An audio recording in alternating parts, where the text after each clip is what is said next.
కాలిమెట్టెలు చాలామంది భారతీయ మహిళలు ధరిస్తారు. ఈ సాంప్రదాయ ఆభరణం స్త్రీ వైవాహిక స్థితిని సూచిస్తుంది. దీన్ని హిందీలో బిచియా, తమిళంలో మెట్టి, కన్నడలో కల్లు ఉంగర అని, ఇతర భాషల్లో మరికొన్ని పేర్లతో కూడా పిలుస్తారు. వీటిని ఎక్కువగా హిందూ మహిళలు ధరిస్తారు. మరి ఈ ట్రెడిషన్ వెనుక దాగి ఉన్న సైన్స్ చాలానే ఉంది. పెళ్లైన భారతీయ మహిళలు మెట్టెలు, గాజులు ధరించడం ఒక పురాతన సంప్రదాయం. ఈ ఆభరణాలు కేవలం అలంకారం మాత్రమే కాదు, ఆరోగ్యం, శక్తితో సంబంధం కలిగి ఉన్నాయని నమ్ముతారు. ప్రాచీన వైద్య పద్ధతుల ప్రకారం మహిళల కాలి బొటన వేలు, దాని పక్కనే ఉన్న వేలు విద్యుద్వాహక శక్తిని కలిగుంటాయి. మెట్టెలు ఈ శక్తి ప్రసరణను సులభతరం చేస్తాయని నమ్ముతారు. అలాగే ముంజేతి నరాలకు, గర్భకోశానికి సంబంధం ఉందని నమ్ముతారు.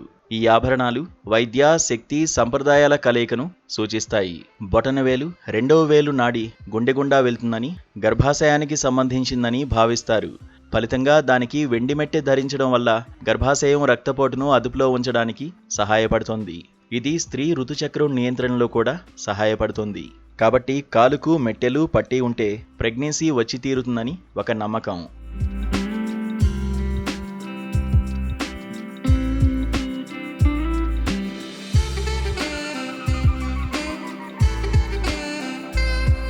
అసలు కాలిమెట్టెలకి గర్భధారణకు సంబంధం ఏమిటి అని పరిశీలిస్తే మన దగ్గర చాలామంది వివాహ సమయంలో ఖచ్చితంగా పాటించే ఆచారంలో ఒకటి మెట్టెలు తొడగడం. తాళి కట్టడం తర్వాత చేసే అతి ముఖ్యమైన ఆచారాల్లో మెట్టెలు కూడా ఒకటి. కొంతమంది ఆచారం ప్రకారం వీటిని భర్త తొడిగితే, మరికొంతమంది ఆచారాల్లో మేనత్త లేదా మేనమామ భార్య తొడుగుతారు.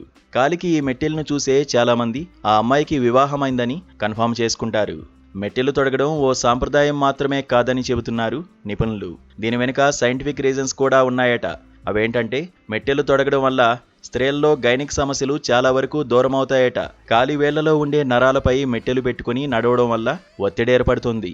ఈ కారణంగా వారిలో కొన్ని నరాలు ఉత్తేజితమై గైనిక్ సమస్యల్ని దూరం చేస్తాయట.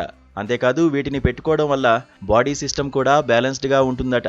వివాహమైన స్త్రీలు వీటిని పెట్టుకోవడం వల్ల ఇర్రెగ్యులర్ పీరియడ్స్ వంటి సమస్యలు దూరమవుతాయట. పీరియడ్స్ రెగ్యులర్గా వచ్చి మహిళల్లో రీప్రొడక్టివ్ సిస్టమ్ సరిగ్గా పనిచేస్తుందట. దీని కారణంగా త్వరగా ప్రెగ్నెన్సీ వచ్చే అవకాశం ఉందని నిపుణులు చెబుతున్నారు. అందుకే వివాహమైన స్త్రీలు ఖచ్చితంగా వీటిని ధరించాలని వారు సూచిస్తున్నారు.